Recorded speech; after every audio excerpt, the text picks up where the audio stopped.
அன்புள்ளம்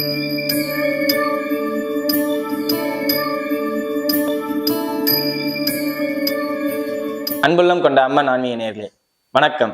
நான் உங்கள் அறிமுக ஜோதிடர் வெங்கடேஸ்வரன். இப்ப நம்ம எதை பத்தி பார்க்க போறோம்னா மார்ச் மாத ராசி பலன்களை பத்தி பார்க்க போறோம். இந்த மார்ச் மாசம் ஆரம்பிக்கும் போதுல சூரிய பகவானும் சனி பகவான் கும்பத்திலையும், புதன் சுக்கிரன் ராகு மீனத்திலையும், குரு பகவான் ரிஷபத்திலையும், செவ்வாய் பகவான் மிதுனத்திலையும், அதே மாதிரி கேது பகவான் கன்னியிலையும், இது இல்லாம சந்திரன் 12 ராசியிலையும் இந்த மாதத்துல பெயர்ச்சி ஆவார். அதை பத்தி இப்ப நம்ம பேச போறோம்.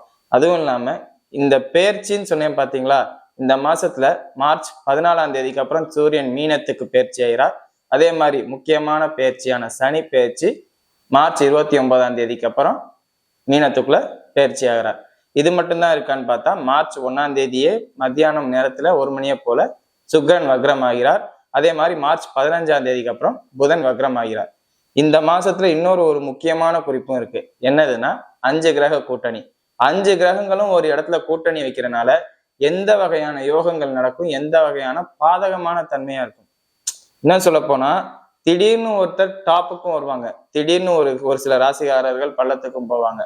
அப்படிங்கிற பட்சத்தில் யார் யார் அந்த ராசிகள், 12 ராசிகள் நமக்கு இருக்கு. கோச்சாரம் வரும்போதுல சந்திரன் பேர்ச்சியாக எந்தெந்த ராசிகளுக்கு அது நல்லா இருக்கும் அப்படிங்கிறத பத்தி ஃபுல்லா இந்த வீடியோல பார்ப்போம். மீன ராசி என்பர்களே, இந்த மார்ச் மாதமானது உங்களுக்கு எதிலும் எல்லாமே கிடைக்கும், அட் த சேம் டைம் ரொம்ப எச்சரிக்கையாகவும் இருக்கணும். ரெண்டையுமே நான் சொல்லுவேன். ஏன்னா உங்க ராசியை நீங்களே ஒரு செகண்ட் பாருங்க. ராகு உச்ச சுக்கிரன் வக்ரம், நீச்ச புதன் வக்ரம், சூரியன் வரப்போறாரு.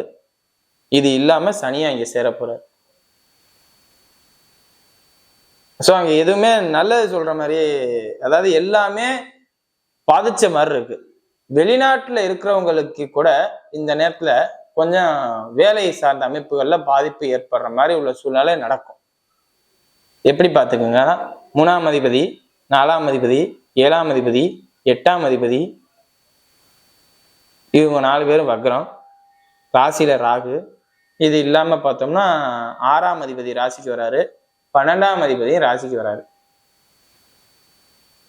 ஸோ இதை நான் எப்படி சொல்லணும் உங்களுக்கு புரியுற மாதிரி இருக்கும்னா, பண பிசாசா இருப்பாங்க பாத்தீங்களா, அவங்களுக்கு பிரச்சனையே இல்லை. தொழில் தொழில் தொழில் தொழில், வேலை வேலை வேலை வேலை அப்படின்னு போறவங்களுக்கு எந்த பாதிப்புமே இருக்காது. ஏன்னா அவங்க ஆல்ரெடி எதுவுமே வேண்டாம், எனக்கு பணம் மட்டுமே வேணும் அப்படிங்கிற தோதுல போயிடுவாங்க. ஃபேமிலி ரிலேட்டடா இருக்கிறவங்க ரொம்ப கஷ்டம், குடும்பமே செதஞ்சு போயிடும். ஆளாளுக்கு ஒவ்வொரு திக்குல இருப்பாங்க. என்னடா ஃபேமிலியா ஹஸ்பண்ட் ஒரு பக்கம் இருப்பாங்க, மனைவி ஒரு பக்கம் இருப்பாங்க, பிள்ளைகள் ஒரு பக்கம் இருப்பாங்க, ஆளாளுக்கு ஒரு திசையில இருப்பாங்க. யாருக்குமே என்னடா இது ஒரு ஃபேமிலியா நம்மளால இல்ல இருக்க முடியலையே அப்படின்னு நினைப்பீங்க. ஃபேமிலியே இல்ல, ஆல்ரெடி ஃபேமிலியா நான் ஜாயிண்டா தான் இருக்கேன்னா வீட்டுக்குள்ள எனக்கும் ஒரு சண்டை. இந்த மார்ச் மாசம் பூரா எனக்கும் ஒரு சண்டை, ஏதோ ஒரு ரூபத்துல ஒரு மன உளைச்சல், ஒரு மனவேதனை, இல்ல செலவு, இல்ல ஹாஸ்பிட்டலுக்கு கூட்டு போற தன்மை, எல்லாமே நடக்கும். இங்க ஒரே ஒரு பிளஸ் என்னன்னா, உங்களோட தந்தையோட உடல்நிலை நல்லா இருக்கும். 40 வயதை கலந்தவங்க தந்தை உடம்பு பாதிக்கப்பட்டிருந்ததுன்னா இப்ப அது தேறி வரும். வேற எதுவுமே இல்லை, தாயாரோட உடல்நிலை செம்ம பாதிப்பு ஏற்படும். வழக்கு சார்ந்த அமைப்புகள்லாம் சாதகமான தீர்ப்பு வராது. அதே மாதிரி கோர்ட்டு கேஸ்லாம் நீங்க இந்த நேரத்துல எந்த ரெஸ்பான்ஸ் பண்ணாதீங்க. முடிஞ்ச அளவுக்கு அமைதியா இருக்க கற்றுக்கங்க. எல்லாத்துலயும் அமைதியா இருக்கிறது நல்லது. மனைவி கிட்ட, அதே மாதிரி சொத்து சார்ந்த அமைப்புகள்கிட்ட, தாயாருக்கிட்ட, பிள்ளைகள் விஷயத்துல முதற்கொண்டு எதுவுமே நீங்க பண்ண வேண்டாம், அமைதியா இருங்க. ஒரே ஒரு பிளஸ் என்ன தெரியுமா, 2வது பிளஸ், அதாவது உங்களோட 9ஆம் இடத்தை குரு பார்க்கிறார். அதே மாதிரி உங்க ராசியாதிபதி குரு பரிவர்த்தனை இருக்கார். ஸோ உங்களோட தகப்பனார் உங்களுக்கு சப்போர்ட் பண்ணி உங்களை தூக்கி விடுவாரு. இல்ல தகப்பனார் உடல்நிலை பாதிப்பா இருந்துச்சுன்னா இத்தனை நாள் மருத்துவ செலவு பண்ணியிருந்தேன்னா அந்த மருத்துவ செலவை குறைச்சிக்கிட்டு இருக்கீங்க. பிளஸ்ன்னு சொல்ற மாதிரி அது ஒண்ணுதான். எல்லாத்தையும் சமாளிச்சு இழுத்துட்டு வந்துருவீங்க. அதுல எல்லாம் யோசிக்க வேண்டாம். என்னையா இவ்வளவு இப்படி என் லைஃப்ல ஏற்கனவே நெகட்டிவா போயிட்டு இருக்கு, நீ மேற்கொண்டு நெகட்டிவா சொல்றியா அப்படின்னு கேட்டா எல்லாத்தையும் சமாளிச்சு கொண்டு வந்துருவீங்க. வேணா குரு பரிவர்த்தனை யோகத்துல நீட்டா உட்கார்ந்துட்டாரு. ஆனால் ராசியில இத்தனை பேர் சேர்றது எண்ணற்ற எண்ணங்கள். சமயத்துல பைத்தியம் பிடிச்சிரும் உங்களுக்கு. மனசை ரொம்ப ரொம்ப கவனமா பாத்துக்கணுங்க. நீங்க அதாவது அதை பண்றேன் இதை பண்றேங்கிற பேர்ல நீங்க வந்து உங்களை கன்ஃபியூஸ் பண்ணி குழப்பிக்கிட்டு தேவையில்லாம உங்களை ஒரு நெகட்டிவான பேருக்கு கொண்டு வந்துடாதீங்க. சனி ராகு சேர்ந்து உங்க ராசியில பயணிக்கும் போதுல அது ஒரேடியா பள்ளத்துல போட்டு குத்துற மாதிரி ஒரு யாருக்குமே நிகழாத சோகமெல்லாம் உங்களுக்கு நிகழும். எல்லாத்தையும் தாண்டி வாங்க, ஃபேஸ் பண்ணி வாங்க. சனி ராகம் ராசியில சேருது, அதே மாதிரி புதன் வக்ரம் சுக்கிரன் வக்ரங்கிறது யாருக்கு தெரியும்? ஒரு பொண்ணால உங்களோட வாழ்க்கையில எல்லாமே இழந்துட்டேன் அப்படின்னு கூட நீங்க பேசுவீங்க. ஏன்னா சுக்கிரன் நினைவு. அதே மாதிரி புதன் 7ஆம் அதிபதி, சுக்கிரன் பெண்களுக்கு உரியவர். ஆண்கள் இந்த வீடியோவை பார்க்கும் போதுல ஒரு பொண்ணால என் வாழ்க்கையே இழந்துட்டேன் அப்படின்னு நீங்க சொல்லுவீங்க. அதே மாதிரி பெண்கள் இந்த வீடியோவை பார்த்தீங்கன்னா ஒரு ஆணால், ஏன் ஆண், சூரியனா இங்க வராரு, சூரியன். அதே மாதிரி புதன் 7ஆம் அதிபதி புதன் நீச்ச வக்ரம். ஒரு ஆணால் என் வாழ்க்கையை இழந்துட்டேன் அப்படிங்கிற ஒரு சூழ்நிலை. என்னடா இப்படி நெகட்டிவா போட்டு சொல்றேன்? காரணம் என்னன்னா எல்லாமே வக்ரம், எல்லாமே சனி ராகுவோட இணைவு, எல்லாமே ராசியில போகுது. யாரும் எந்த தப்பான முடிவுக்கு போகாதீங்கன்னு தான் நான் இந்த நேரத்துல சொல்லுவேன். இந்த மார்ச் மாசத்துல ஃபர்ஸ்டே சொல்லுவேன், முடிஞ்ச அளவுக்கு உங்களோட ஃப்ரெண்ட்ஸ் ஆண்களா இருந்தா ஆண் ஃப்ரெண்ட்ஸோடையும், பெண்களா இருந்தா பெண் ஃபீமேல் ஃப்ரெண்ட்ஸோடையும் சேர்ந்து சுத்துங்க. தனியா சுத்த வேண்டாம், குரூப்பா சுத்துங்க. ஏன்னா உங்களுக்கு நெகட்டிவ்னஸ் வராது.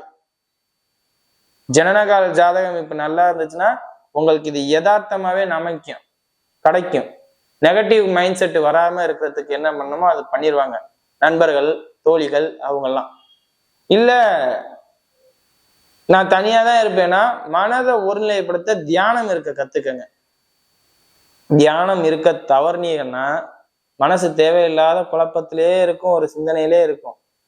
சூரியன் புதன் சுக்கிரன் கூட அந்த பக்கம் ஜம்ப் ஆயிடுவாங்க. சனி ராகும் அதே இடத்துல இருக்கிறவங்க அப்படின்னா என்ன, இந்த ஏதோ ஒரு சம்பவம் நடக்க போகுது, அந்த நடக்கிறதுனால அதை சிந்தனை உங்களை நீங்களே கொண்டுக்க போறீங்க. நெகட்டிவாவே யோசிப்பீங்க, ரொம்ப ரொம்ப நெகட்டிவா யோசிப்பீங்க. நான் சொல்லணும்னு அவசியம் இல்லை, உங்களுக்கே அது தெரியும். தொழில் சார்ந்த அமைப்பு திடீர்னு ப்ராப்ளம் ஆகலாம், இல்லாட்டி வேலைக்கு போன அமைப்பு திடீர்னு ப்ராப்ளம் ஆகலாம். எல்லாமே எதிர்பாலினத்தாலையும் கூட்டாளிகளாலையும் தான் நடக்கும். அதாவது எதிர்பாலினத்தால தான் மேக்சிமம் நடக்கும், கூட்டாளிகள் கூட அந்த அளவுக்கு வரமாட்டாங்க. எதிர்பாலினத்தினால ரொம்ப ரொம்ப கவனமாகவும் எச்சரிக்கையாகவும் இருக்க வேண்டிய ராசியினர் நீங்க. அதே மாதிரி குடும்பத்துல யார்ட்டையும் சண்டை போட வேண்டாம், முடிஞ்ச அளவுக்கு அமைதியா விட்டு கொடுத்துட்டு போங்க. அதே மாதிரி மனசை குழப்பிக்காதீங்க. தினைக்கும் கோயிலுக்கு போயிட்டு வாங்க. என்ன நீங்க இது பண்ண போறீங்க, ஒரு கொஞ்ச நாளைக்கு தானே, கோயிலுக்கு போயிட்டு வாங்க, தப்பு இல்லை. யாரா இருந்தாலும் சரி, கொஞ்ச நாளைக்கு இந்த மார்ச் மாசத்துக்கு மட்டும். ஏன்னா சூரியன் உங்க ராசியில பயணிக்கும் போதுல உங்க நட்சத்திர உங்க சந்திரனை அஸ்தமிக்கப்படாது. அதுதான் ஒரு பெரிய மைனஸே உங்களுக்கு. அதாவது சூரியனும் சந்திரனை இணையும் போதுல அமாவாசைம்பாங்க. அதே மாதிரி உங்க ராசியில சூரியன் போகும்போதுல உங்களுக்கு அஸ்தமனம் மாதிரி தான் அது. அந்த அஸ்தமனத்தோட சனி ராகு இணைவு, அதோட புதன் வக்ரம் நீச்ச சுக்கிரன் வக்ரம். ஸோ நீங்க ஒண்ணு யாரா இருந்தாலும் ஊரை விட்டு வெளியில போய் ஆகணுங்கிற ஒரு தன்மை இல்லையா, ஒரு பெண்ணால் மனதளவுல பாதிக்கப்படணுங்கிறது ஒரு இயல்பான விஷயம். அதனால ரொம்ப ரொம்ப கவனமாகவும் எச்சரிக்கையாகவும் நடந்துக்கங்க. மற்றவங்களுக்கு உதவி பண்றதுக்கு முன்னாடி உங்களோட வாழ்க்கையை முதல்ல யோசிங்க. இல்லாட்டி ஏமாந்துட்டேன் அப்படின்னு நீங்களே உங்க வாயை திறந்து சொல்லுவீங்க. சரியா? வாங்க நட்சத்திர ரீதியான பலன்களை பார்ப்போம். பூரட்டாதி நட்சத்திரக்காரர்கள் தொழில் ரீதியா நீங்க போவீங்க. பணம் சம்பாதிக்கிறவங்களா இருந்தா பாதிப்பு இல்லை. பணம் இல்லாத குடும்பம்னு இந்த நேரத்துல போக்கஸ் பண்றீங்கன்னா எல்லாத்தையும் கண்ட்ரோல் பண்ணி அமைதியா இருந்துதான் கொண்டு வரணும்.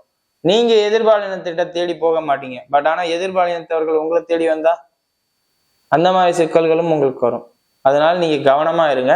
இந்த நேரத்துல யாரையும் நம்பி தனியா எந்த ஸ்டெப்பும் எடுக்க வேண்டாம், குரூப்பா இருங்க. பூரட்டாதி நட்சத்திரக்காரர்கள். சரியா? அடுத்தது உத்திரட்டாதி நட்சத்திரக்காரர்கள். அதிகமான செலவு இந்த நேரத்துல நடக்கும், வீண் விரயங்கள் கடுமையா இருக்கும். அதே மாதிரி ஹாஸ்பிட்டல் சம்பந்தப்பட்ட செலவுகளும் நடக்கும். வண்டி வாகனத்துல ரொம்ப கவனமா இருங்க. தாயாரோட உடல்நிலையை ரொம்ப கவனமா பார்த்துக்கோங்க. மனைவியோட உடல்நிலையை ரொம்ப கவனமா பார்த்துக்கோங்க. எதிரிகளால் இந்த நேரத்துல உங்களுக்கு உயிர் பயம் கூட வரலாம். உங்களோட எதிரிகளால ஆபத்தான தொழில்கள்ல இருக்கிறவங்களா, ஆபத்தான வேலைகள்ல இருக்கிறவங்களாம் அந்த வேலையாலே பாதிப்பு வரும். ஆபத்தான வேலைன்னா என்ன? சமையல் கூட ஆபத்தான வேலை தான். இந்த நெருப்புக்கு பக்கத்துல இருக்கீங்கல்ல. சோ உங்க வேலையால உங்களுக்கு ஆபத்தான அமைப்புகள் வரலாம், தொழிலால ஆபத்தான அமைப்புகள் வரலாம், எதிரிகளால ஆபத்தான அமைப்புகள், எல்லாத்துலயும் கவனமா இருந்து எந்த ஒரு செயலையும் கவனமா பண்ணுங்க. கவனக்குறைவு இந்த நேரத்துல உங்களுக்கு அதிகமா இருக்கும். உத்திரட்டாதி நட்சத்திரக்காரர்களுக்கு. அதனால கவனமா போங்க. சரியா? அடுத்தது ரேவதி நட்சத்திரக்காரர்கள். ரேவதி நட்சத்திரக்காரர்களுக்கு இந்த நேரத்துல தாயோட உடல்நிலை கவனமா பார்த்துக்கணும். அடுத்தது தொழிலை கவனமா பார்த்துக்கணும். இது ரெண்டாலதான் உங்களுக்கு எல்லா பிரச்சனையும் வரும். அதே மாதிரி உங்களுக்கு எதிர்பார்த்ததுனால பிரச்சனை வரவே வராது. ஏன்னா நீங்க புதன்கிட்ட எப்பவுமே சுக்கிரன் டவுன் ஆகி தான் போகும், வேற வழி இல்லை. வேணா கண்ணில தான் புதன் நீச்சமாகிறார். அந்த அமைப்பின்படி உங்கள்கிட்ட எதிர்பாலினத்தால வர பிரச்சனை தவிர்க்கப்படும். ஆனா வேற ஏதாவது ஒரு பிரச்சனை டாக்குமெண்ட் ரிலேட்டடா வரலாம். ஏன்னா நீங்க புதன், அங்கே புதனே உச்சமாகிறார். ஸோ டாக்குமெண்ட் ரிலேட்டடான பிரச்சனை, சொத்து ரீதியான பிரச்சனை, வண்டி வாகனம் ரீதியான பிரச்சனை, இதெல்லாம் வரலாம். தொழில பிரச்சனை. ஸோ இந்த மாதிரி அமைப்புகளை நீங்க கவனமாகவும் எச்சரிக்கையாகவும் இருந்தா போதுமானது. வேற எதுவும் நீங்க ரொம்ப இது பண்ணிக்க வேண்டாம். மன அமைதிக்கு தியானம் பண்ணுங்க, இல்லாட்டி வாக்கிங் மாதிரி போயிட்டு வாங்க. பொதுவா மீனராசி எல்லாருமே இந்த வாக்கிங் மாதிரி போயிட்டு வரதை இந்த மாசம் பூரா கடைபிடிக்கிறது நல்லது. சரியா? வீடியோ இப்பதான் ஃபர்ஸ்ட் டைம் பாக்குறதா இருந்தா லைக் பண்ணுங்க, ஷேர் பண்ணுங்க, கமெண்ட் பண்ணுங்க. சேனலை மறக்காம சப்ஸ்கிரைப் பண்ணுங்க. வேற எதுவும் ஜோதிட ஆலோசனை இருந்தா கீழே உள்ள நம்பருக்கு கால் பண்ணுங்க. நன்றி.